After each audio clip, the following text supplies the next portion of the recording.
Hello everyone, in today's video I'm going to show you how I'm going to service my Seat Exeo 2011 2-liter TDI engine. The first thing you want to do is you want to warm up the engine, so make sure that the engine is at normal operating temperature, and after this proceed with the next step shown in the video.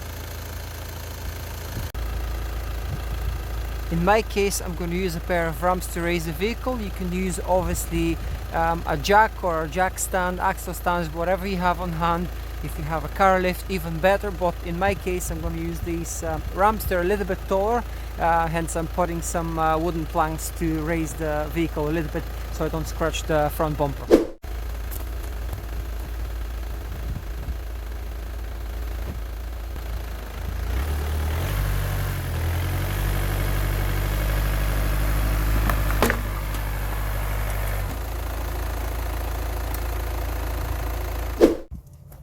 Next step, pull this lever and open the bonnet. In today's service I'm going to do oil change, oil filter change and air filter change. The first thing I'm going to do is I'm going to do the oil change, and after this I'm going to leave the air filter, as is the easiest part of the job. I'm going to leave it till the end. So what you want to do is, obviously you've popped the bonnet open, you want to lift the bonnet and remove the engine cover.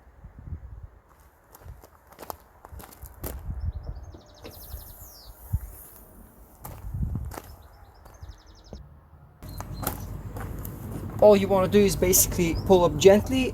There are 4 like rubber mounts that hold it into place, so just gently lift up.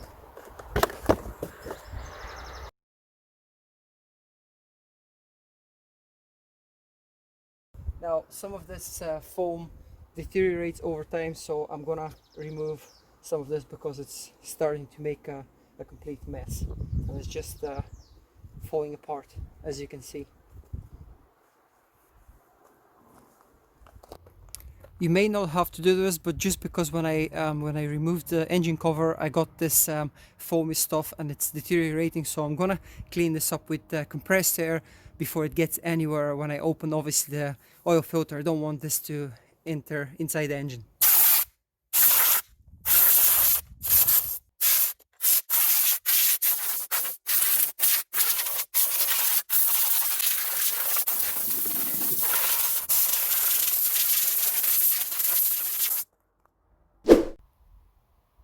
Okay, so we're ready to start the process, so let's go over the items and tools that you're going to require in order to perform this service. So the first thing you want is obviously oil. I buy my oil in 20-liter drums just because it's cheaper, and I use 5W40H turbo diesel oil, which I believe, in my opinion, is probably the best you can use. Seat, VW, Audi group, they recommend Castro, so this is what I'm using. I've been using this oil for over 15 years. The next thing you want is oil filter. I'm gonna use Bosch part number P9192. The next thing is my air filter, which we're gonna do later on at the very end. You obviously need some bucket of some sort in order to collect the old oil. I like using a mechanic's mat. Obviously I don't want to be lying on the ground, so I'm going to use this to put underneath the vehicle. The next thing you want is a 19mm socket, which you're going to need for the sump plug. You also need a 32mm socket for the oil filter cap. So in my case I'm going to use 2 short extensions. The one I'm going to connect with the 32mm socket has a swivel head, so this makes it a bit easier to access the oil filter cap. You want to have a 1/2 inch ratchet. Obviously I'm using 1/2 inch ratchet in my case. You can use whatever you want, as long as obviously it fits the sockets that you're going to be using. And at the end, a Phillips screwdriver for removing the air filter housing. You also may find it very handy to have a pair of disposable rubber gloves and a rag for obviously cleaning up any spillages or any oil left on the sump plug. In my case I have the 2-liter common rail TDI engine, which has 4.0 capacity. So obviously check your booklet, check your maintenance manual. An easy way is I'm going to show you, I'm going to put a link also in the description, is to go to Castro, where you can put in your number plate and it will tell you what type of, obviously it will detect your car, it will tell you how much oil and what type of oil you need. So enough said, let's get to work. We're underneath the car, you're looking at the sump, so what you want to do is you want to loosen this sump plug here, which is a 19mm socket, as I said earlier. So place the bucket and that you're going to use to collect the oil underneath and loosen this. You shouldn't need to put much force into this. This was easier than I expected.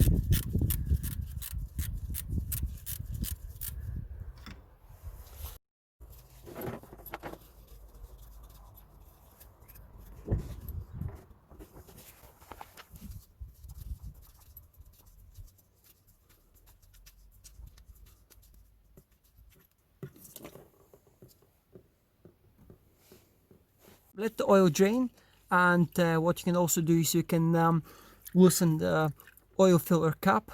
It helps sometimes for the oil to drain a bit quicker. And next thing after this we're going to do is to obviously remove the cap, the oil filter cap. The next thing I'm going to do is I'm going to remove the oil filter housing cap. So as I said, you're going to need a 32mm socket. I've used my swivel head here, so I have decent access, and I'm going to loosen it.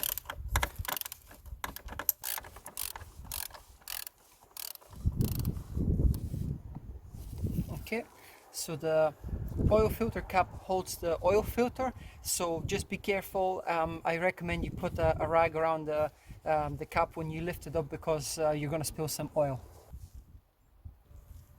I've placed a rag around the oil filter housing, so I'm gonna remove the cap now and lift the oil filter up.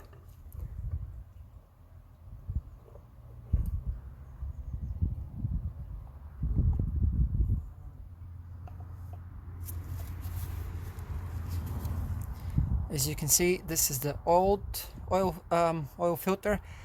It doesn't look in great shape, so this is just after 5,000 miles, so it just shows you it is definitely worth replacing these as often as you can.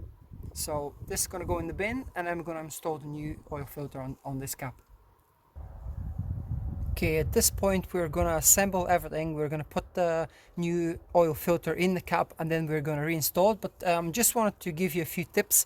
In most oil filter kits, you're going to obviously get this rubber seal. So I've already replaced this. All you need is just a pick or a thin screwdriver.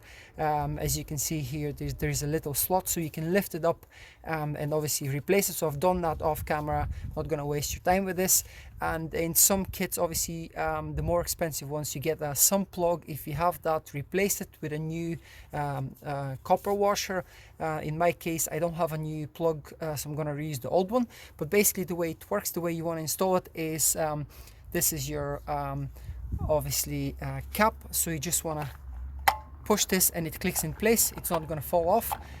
So yeah, the next thing is to reinstall it in place. So very important, do it by hand first. It shouldn't be very hard, so go as much as you can obviously by hand. Just wanted to update you on this. So I decided to put a little swivel head here, just because I'm a little bit obsessive and I don't want to damage the 32mm bolt cap here. So I think it's going to be a bit easier with this, yes, of course. So yeah, tighten this. They recommend you use a torque wrench and you apply no more than 25 Newton meters, but as I've done this so many times, I can just use my common sense. So that's the oil filter replaced, and make sure obviously you remove your rag. So the next step is to obviously replace back in place the sump plug. So most of the old oil should have drained by now. There's always a little drip, so that's why I haven't removed the bucket yet. I'm sure you can see it here. So I've cleaned up the sump plug. I'm gonna reinstall it by hand. So very important, do it by hand first, let it catch in place, and then finish off with your 19mm socket. So 19mm socket, and tighten again. Use your common sense, don't apply too much force. Okay, so it's time to pour the fresh oil in my case, obviously, as I said, I have 4.3 liters, so I'm gonna add roughly about 3.5 4 liters, and then I'm gonna drop the car from the ramps, put it somewhere level, and then check the dipstick, and then add the additional amount, whatever's left. So you want it basically between the minimum and the maximum on the dipstick. I'll show that later on whenever we get to this point. So I'm gonna use a large funnel in my case, just because I'm using a big 20-liter drum, so it's a bit more awkward than using a 4 or 5 liter bottle. So I'm just gonna put this here. I'm gonna remove the obviously cap. I've cleaned up the cap previously off camera, and obviously I've cleaned up around the oil cap here as well, as I hate a mess. So yeah, I'm gonna add the oil now, and then I'll see you later.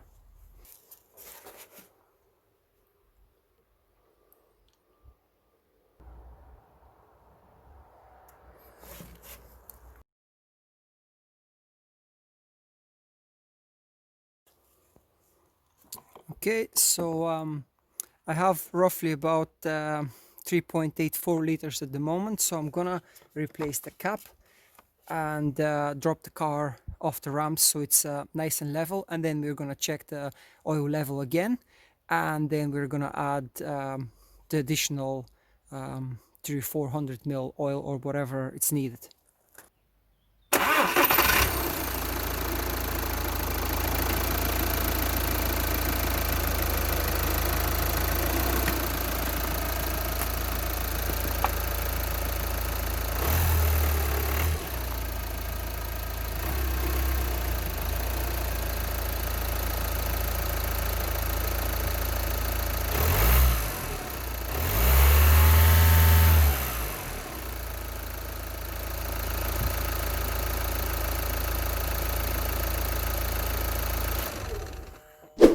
So I'm going to check the oil level now after I initially added about 3.84 liters roughly.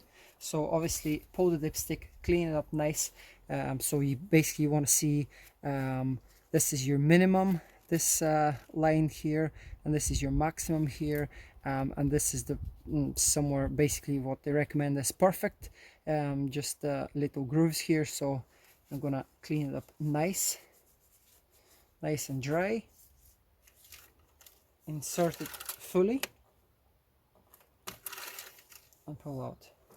So I am actually just above the minimum, so I'm gonna add maybe another half liter, but I'm gonna do it in stages. I'm gonna do it off camera, so I'm gonna add a little bit, I'm gonna check, I'm gonna add a little bit. So obviously give it a bit of time for the oil to go down to the sump, because it takes a bit of time. So final check, I'm gonna clean the dipstick. So I'm cleaning the dipstick, and I'm going to do a final oil level check. So ideally I want to be, don't know if you can see this clearly, but basically I want to be below this notch here, below this line. So anything above that, it's obviously just as bad as having not enough oil. It's bad for your engine, bad for your turbo seals. So yeah, you don't want to overfill your engine with oil. So yeah, let's check the oil now and see where we are. I have left it for about maybe 20 minutes, half an hour. It's perfectly flat here. So I'm gonna check my oil level now. So as you can see, it's right at the maximum mark.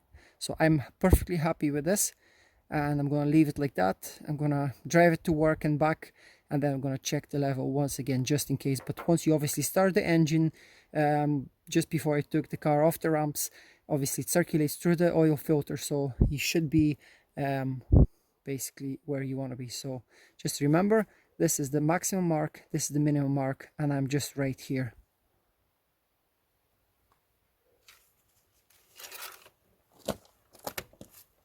final thing to do is obviously to install the engine cover.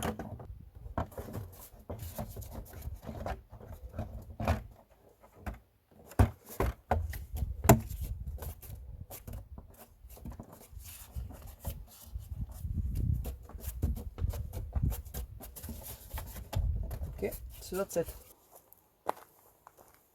So the first thing you want to do is you want to lift this plastic air duct up and then pull it off here.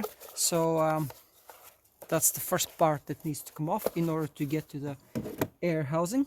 The next thing you want to do is you want, this is T25, so you want to remove this air duct as well from here, from the front.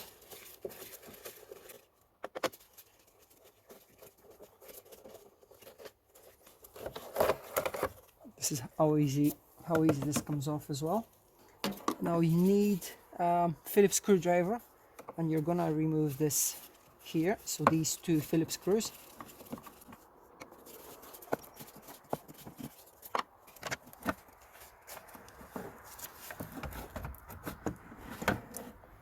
After you've done this, obviously try not to cause any damage. Don't pull this too hard, but basically you can see your air filter exposed. I changed this air filter about 5,000 miles ago, but as they're so cheap, I don't mind. Actually, you can see a bit of dust here, so I'm just going to put a new one.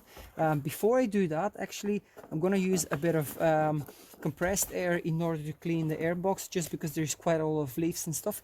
But I don't want to get any dust inside the intake pipe, so I'm going to plug it with a rag, and then I'm going to clean up this mess here, some leaves and dead flies and all sorts of stuff. So I'm going to clean this up first, and I'm going to install the new air filter and then close it back again.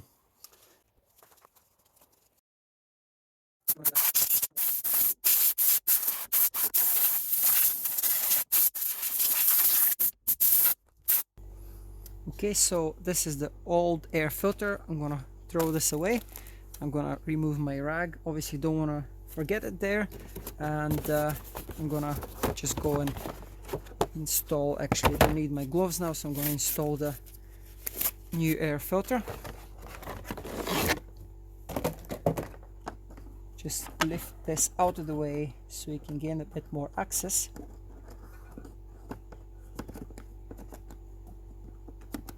Make sure it's properly seated and slots in place.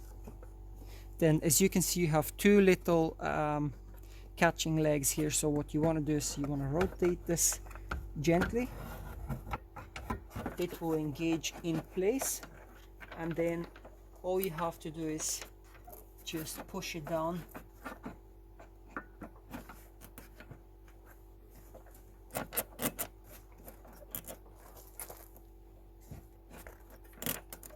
And push down, screw in the two Phillips screws, and that should be nearly job done. Okay, don't over tighten because this plastic tends to crack, so just do it gently. And this is your air filter replaced. Okay, so we've tightened the Phillips screws in place. Just give it a shake, everything's nice and solid. The next thing to go back in place is this air duct here, which shouldn't hopefully take us that long to fit in place. Two T25 screws.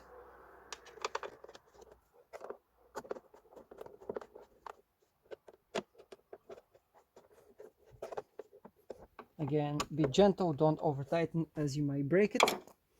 And the last bit is to reinsert this final second part of the air duct and just push it in place. So that's how easy it is to replace the air filter on a VW or Audi Seat 2-liter TDI common rail engine. This is, in my case, I have Seat Exeo 2011. It's the same for all the Exeos from 2008 to 2013. So this is how easy it is. I'm gonna give this a good clean after I finish with the recording of this, so I'm not gonna obviously leave a mess. I like to give it a good clean, and obviously that's the job done. So I hope you enjoy this, and thank you for watching.